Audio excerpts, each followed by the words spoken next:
Well, good morning. Thank you very much for joining me in this video. You know, the source of these weekly videos often are challenges or questions that I get from my agents about things that crop up and they're looking for answers or direction. I had one agent contact me this last week and he had two almost identical situations that arose that involved HST. And I will say a little later, anytime it involves HST, it's a challenge. It's always a tricky issue. What happened was there was a property that was mixed use. It was in a commercial zone, but it allowed residential or commercial, and the property had been used residentially. When the person bought the property, they bought it as a residential use, didn't pay any HST on the sale. Moving forward, they rented it out to a commercial use, and that tenant, in addition to rent, paid HST. Now the property was being sold, and it was going to be sold as a residential again.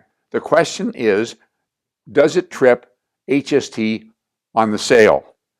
There's a number of key issues here. First of all, that it is commercial and that it was used commercially, that the rent included an additional payment of HST, and that meant that the owner was a registrant, and now it was being sold. Okay, when it was being sold, that means as far as the government is concerned, it will generate no more HST moving forward. Let me say, anytime you as an agent are involved in a sale that could involve HST, be careful about being an authority in directing your buyer or seller. Give them your best advice, but encourage them to talk to a lawyer or an accountant. I mean, we've got situations that are mixed use where it might be a commercial on the main floor and it might be residential apartments up above. Or, of course, one of the real tricky ones is lots. The general rule of thumb is that an individual person can subdivide and create up to 3 lots, residential building lots, and those lots not be subject to HST on the sale. But what if he has a registration number? What if he is selling more than 3 in addition to that? What if the buyer is a registrant? There's all kinds of questions. And so what you want to do is you want to be careful about quoting them on a definitive answer. I mean, the accountants differ on it and the lawyers are bewildered. HST is not a simple challenge. But getting back to this, this example that I mentioned to you, let me give you an example of something that happened in our situation some years ago. We had a hobby farm listed for sale. It was 15 acres, and it included a residence. It included a barn with box stalls. It included a riding arena.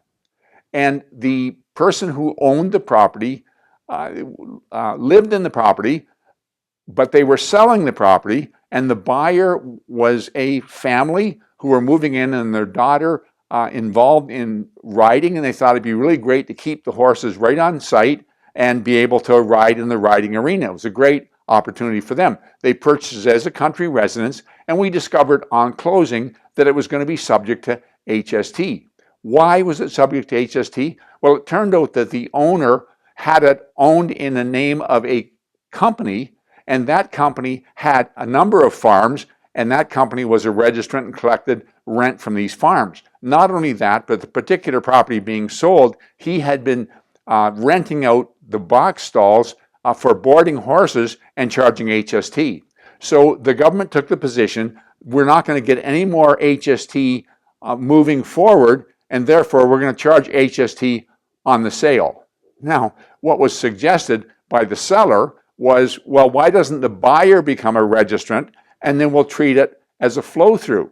Got to be very, very careful about that. What happens here is if the buyer is not going to be renting it out, operating it as a business, and collecting HST, he's just being a registrant to circumvent the flow-through aspect, the government takes the position of, hell, we're losing that future revenue, and they're going to come back on the new owner and insist he pay HST. So you got to be very careful about that remedy.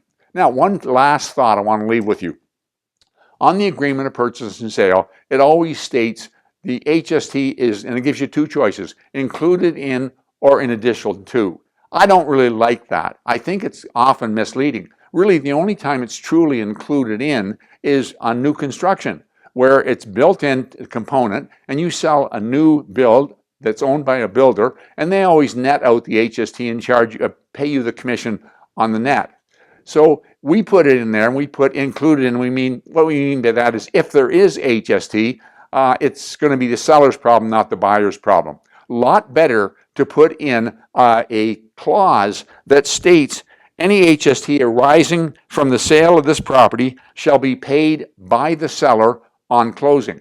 We had a lawyer one time, he didn't get away with it, but he tried. The agent had put in included in, there was no HST, and so he stated, we're going to pay the HST ourselves rather than have the seller do it, and he wanted to net the purchase price out by 13%. Well, let's suppose you have a property that sells for $1 million, and you put HST included in.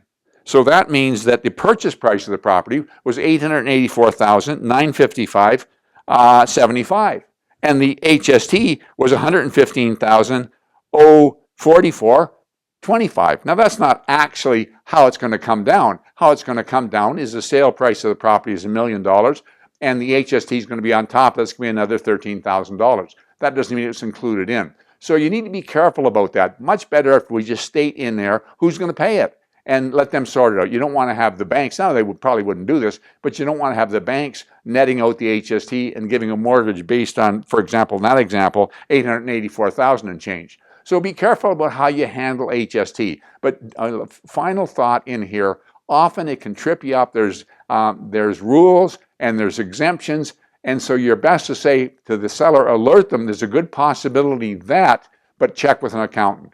Thank you for investing your time watching this video. Talk to you again next week.